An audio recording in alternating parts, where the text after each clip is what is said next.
quería hablar también el poder que tienen todas estas farmacéuticas, y no solo las farmacéuticas, sino grandes corporaciones de Estados Unidos, o sea, a través del lobby. Es como que si es que un político quisiera cambiar las cosas en Estados Unidos, por ejemplo, hay muchas trabas. Y también pueden primero generar mala propaganda de ti como político, pueden también hasta comprarte, como también hay un caso en la película de esto. Entonces vemos Sí. que las corporaciones tienen un poder súper, súper grande sobre la política. Y eso me hace pensar, ¿es de verdad podemos hablar de una democracia de verdad en Estados Unidos?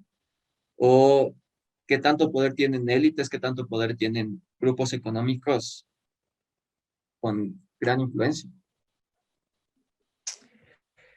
Claro, claro, Dani, no, pues es que ese es el, o sea, ese es el gran tema y por eso creo que es tan preocupante el discurso que mantiene Estados Unidos de la democracia y de nosotros somos los que han implementado la democracia de mejor manera y nuestra democracia es la ideal y por eso nosotros somos los responsables de exportar al mundo esta democracia y ustedes son los que no saben gobernar y son los que deberían aplicar nuestros métodos de gobierno.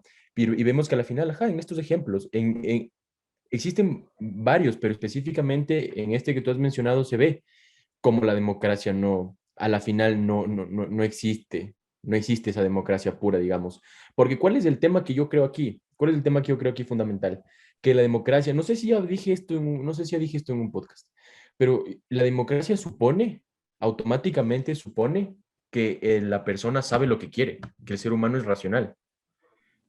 Pero realmente no es así. O sea, las sociedades son, el humano está atravesado por la subjetividad, es irracional, y esto conlleva a que no puede existir una democracia y por supuesto, al existir todas estas cuestiones, va a existir la manipulación, va a existir la manipulación de la democracia, van a existir sociedades privilegiadas, porque en una democracia se supondría que todos deberíamos estar en igualdad de condiciones para poder tomar las decisiones, para poder elegir los representantes, pero no es así, no es así. La democracia es solo la pantalla para legitimar la dominación que está de fondo ahí, de que oh, sí, tú tienes tu voto, tú estás eligiendo tus representantes, pero bueno, nosotros de acá somos los que estamos tomando las decisiones. Entonces, eso sí me parece importante, de ver cómo, de criticar esta idea de que se le ve a Estados Unidos como la democracia perfecta, pero tiene muchísimas fallas, ¿no?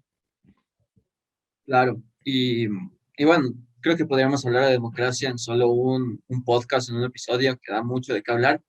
Pero investigando todo esto, llegué a un artículo súper interesante que quisiera compartir contigo y con ustedes. No es ningún artículo de comunistas, de socialistas, ni nada. O sea, son, son profesores, son académicos de la Universidad de Princeton, de mismo Estados Unidos. El artículo es de Gillens y de Page. Y ellos dicen que Estados Unidos en realidad es una oligarquía en su artículo, en su investigación. ¿Y por qué llegan a esta conclusión? O sea, dan datos duros de que desde los años 70 eh, la voluntad política de élites y de grupos económicos eh, siempre va a ser más tomada en cuenta y se han visto beneficiados todos estos grupos económicos en Estados Unidos. Lo que también podría ser catalogado, por eso podríamos catalogar a Estados Unidos como una oligarquía. Es algo que, o sea, no sé, nadie dice Estados Unidos es una oligarquía, o sea, que democracia, ¿no? Pero también Ujú. dan datos en los que pocos la última palabra usualmente está en la mano de pocas personas, usualmente personas con dinero. Otro ejemplo de esto es la crisis financiera del 2008. O sea, cuando se estaba dando la crisis, ¿qué intereses primaron? ¿Los de los bancos, los de los grandes grupos económicos o los de la sociedad? Y vemos que el gobierno de Estados Unidos decidió salvar los bancos, decidió ayudar a estos grupos, a estas élites, y la sociedad, o sea, cayó en una crisis, o sea, la más grande desde 1929, es crisis económica súper grande. Y aquí hay otros datos, por ejemplo, cuando hay propuestas políticas que no tienen el apoyo de las élites, solo el 18% de estas son adoptadas. En cambio, si es que hay propuestas con apoyo elitista o con apoyo de estos grupos económicos, usualmente el 45% de estas son aprobadas. Entonces, cuando hay conflicto de intereses entre ciudadanos y grupos de poder económicos, usualmente los que tienen las de ganar van a ser las grandes corporaciones, las élites, las personas con dinero.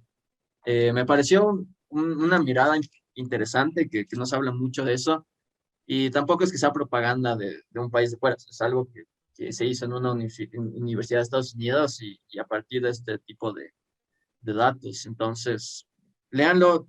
Me parece que los autores son Gillens y Page, y no estoy seguro del nombre del artículo, pero dice que Estados Unidos en sí es una oligarquía. Lo pueden buscar así en Google, pero eso. Sí, Dani, creo que lo que acabas de decir invita muchísimo a repensar las democracias en general, porque si es que a Estados Unidos se le considera una oligarquía, ¿cómo podemos ver a otras democracias en todo el mundo?